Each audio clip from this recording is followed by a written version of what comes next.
नमस्कार दोस्तों, स्वागत है आपका स्टडी विद पृथ्वी पर। दोस्तों, आज हम एचसीएफ हाईएस्ट कॉमन फैक्टर महत्तम समापवर्तक के बारे में पढ़ेंगे। सबसे पहले मैं आपको समझाऊंगा कि महत्तम समापवर्तक किसे कहते हैं।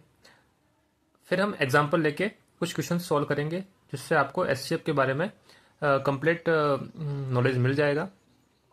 तो लीजिए, सबसे पहले हम समझते हैं एचसीएफ किसे कहते हैं। इसकी परिभाषा है हाईएस्ट कॉमन फैक्टर। जो भी इसके कोई संख्या दी गई है उनके फैक्टर्स निकालिए, उसमें से जो कॉमन फैक्टर कौन कौन से है, उसमें सबसे बड़ा कॉमन फैक्टर कौन सा है, वही एचसीएफ होता है। तो एग्जाम्पल के लिए दोस्तों हमें पूछा जाए कि संख्या जैसे कि 6 और 8, 6 और 8 का एचसीएफ कितना होगा, एचसीएफ कितना होगा, ये हमें जैसे दिया जाए तो सबसे पहले हम आपको बेसिक समझाएंगे कि एचसीएफ होता क्या है। फिर हम आपको एक दूसरी विधि बताएंगे जिससे आप एचसीएफ को आसानी से हल कर सकते हो। तो 6 के जो कॉमन फैक्टर, सबसे पहले फैक्टर कौन से होते हैं, इसके जो गुणनखंड कौन से होते हैं जिसमें इनका 6 में जिसका पूरा पूरा भाग जाता है। तो पहला गुणनखंड 1 होता है, फिर दोस्तों होता है 2, फिर होता है 3 और होता है 6।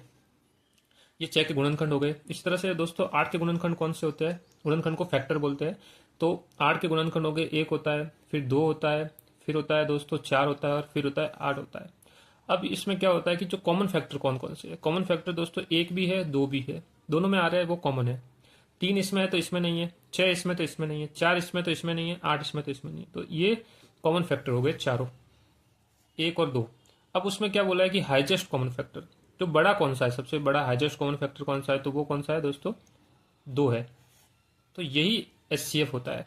तो 6 और 8 का एचसीएफ क्या हो गया, 2। तो दोस्तों आपको एचसीएफ होता क्या है वो समझ में आ गया होगा। अब मैं आपको एक मेथड बताऊंगा जिससे आप बड़ी संख्याओं का भी एचसीएफ आसानी से हल कर सकते हो। तो लीजिए दोस्तों, आगे बढ़ते हैं।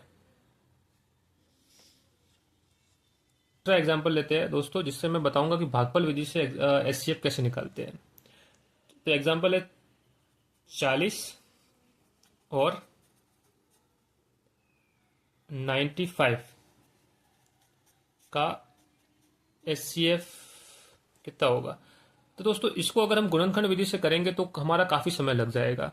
तो इसको हम एक नई विधि जो भागफल विधि बोलते हैं उससे मैं आपको बताऊंगा, जिससे आप इसको आसानी से हल कर पाओगे। तो लीजिए दोस्तों, भागफल विधि से हम एचसीएफ निकालना सीखते हैं। सबसे पहले हम क्या करते हैं, इसमें से जो भी छोटी संख्या होती है और एक होती है बड़ी संख्या।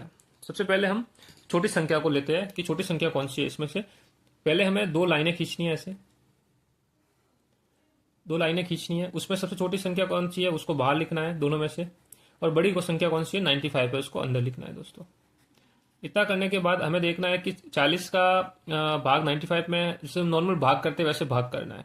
तो 40 का हम भाग 95 में देंगे तो कितनी बार जाएगा, तो 40 को हम 2 से करेंगे तो 80 आ जाएगा। तो यहाँ पे दोस्तों 2 बार जाएगा और 80 आ जाएगा। इतना आपको समझ में आ गया होगा। अब जैसे ही हम भाग में करते हैं, इसमें से इसको घटाते हैं तो घटाएंगे इसमें से इसको, तो दोस्तों यहाँ पे आ जाएगा 15। इतना आपको समझ में आ गया होगा।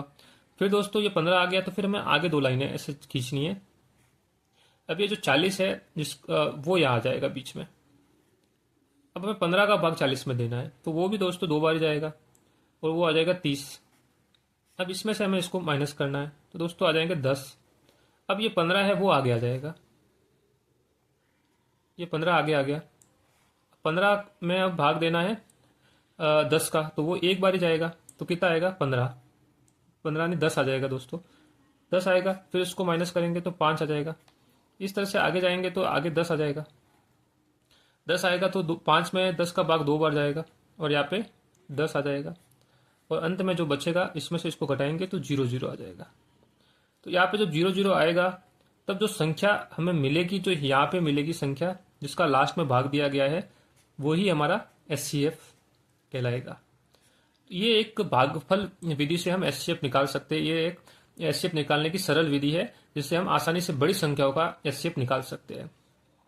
तो दोस्तों हम लिखेंगे 40 और 95 का एचसीएफ कितना होगा, वो होगा दोस्तों 5। तो दोस्तों आपको ये एग्जाम्पल अच्छे समझ में आ गया होगा। मैं आशा करता हूँ कि एचसीएफ के बारे में आपको किसी भी प्रकार की कोई क्वारी नहीं रहेगी।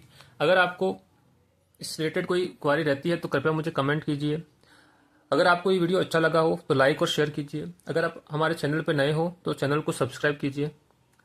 दोस्तों, नए वीडियो मिलते हैं, नए वीडियो में नए टॉपिक के साथ। Thank you.